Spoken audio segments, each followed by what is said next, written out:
Amphi തിയേറ്ററിന്റെ കാര്യം പറഞ്ഞല്ലോ. സോ ആംഫി തിയേറ്ററിൽ എന്തായാലും നമുക്കൊരു സ്റ്റേജ് അല്ലെങ്കിൽ ഒരു പോഡിയം മസ്റ്റാണ്. ഇപ്പൊ ഞാൻ ഈ നിൽക്കുന്ന സ്പേസ് വേണമെന്നുണ്ടെങ്കിൽ നമുക്ക് അങ്ങനെ ഒരു ടോക്കിനോ സ്റ്റാഫിന്റെ ഒക്കെ എല്ലായിടത്തും നിന്നിട്ട് കാര്യങ്ങളൊക്കെ അഡ്രസ്സ് ചെയ്യണമെന്നുണ്ടെങ്കിലോ അല്ലെങ്കിൽ അങ്ങനെയൊക്കെ കാര്യങ്ങൾക്കൊക്കെ യൂസ് ചെയ്യാൻ പറ്റുന്ന ഒരു രീതിക്കും കൂടിയാണ് ഇത് ചെയ്തിട്ടുള്ളത്. അപ്പോൾ ലൈക്ക് പോഡിയം പോലെ തന്നെ ഇവിടെ നിൽക്കുമ്പോൾ നമുക്ക് ഹോൾ ഓഫീസും കാണാം, എല്ലാവരും നമുക്ക് ഇവിടെ നിന്നിട്ട് അഡ്രസ്സ് ചെയ്യാം. അപ്പോൾ ആ ഒരു സ്പെഷ്യൽ ഗസ്റ്റോ ഒരു VIP ആയിട്ടുള്ള എന്തെങ്കിലും ഒരു ലെജൻഡറി ആർക്കിടെക്ട്സോ അങ്ങനെ ആരെങ്കിലും ഒക്കെ വന്നു കഴിഞ്ഞാൽ തന്നെ അവർക്ക് നിന്നിട്ട് എല്ലാവരോടും സംസാരിക്കാനൊക്കെ കൂടി പറ്റുന്ന പോലത്തെ ഒരു സ്പേസ് ആണിത്.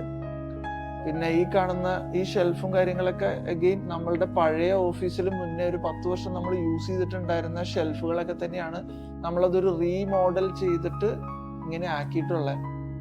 അപ്പൊ അങ്ങനെ ഈ ഹോൾ ഓഫീസ് തന്നെയാണെങ്കിലും നമുക്കൊരു 20 years ഒക്കെ കഴിഞ്ഞിട്ട് വേറെ ഏതെങ്കിലും ഒരു സ്പേസിൽ ഒരു ഇതിനേക്കാൾ കുറച്ചും കൂടി ബിഗ്ഗർ സ്പേസിൽ പോയി അവിടെ ഇൻസ്റ്റോൾ ചെയ്യണമെന്നുണ്ടെങ്കിലും ഈസി ആയിട്ട് പറ്റും. കാരണം ഇത് ഫുൾ നമ്മൾ റിമൂവബിൾ ഒരു ഫോമിലാണ് ചെയ്തിട്ടുള്ളത്. ഒന്നും പെർമനന്റ് സ്ട്രക്ചർ അല്ല. ഈ സ്റ്റീൽ ആണെന്നുണ്ടെങ്കിലും ഇതൊക്കെ നമുക്ക് റീയൂസ് ചെയ്യാം, വേറെ എവിടെയെങ്കിലും കൊണ്ടുപോയി സെറ്റ് ചെയ്യാം.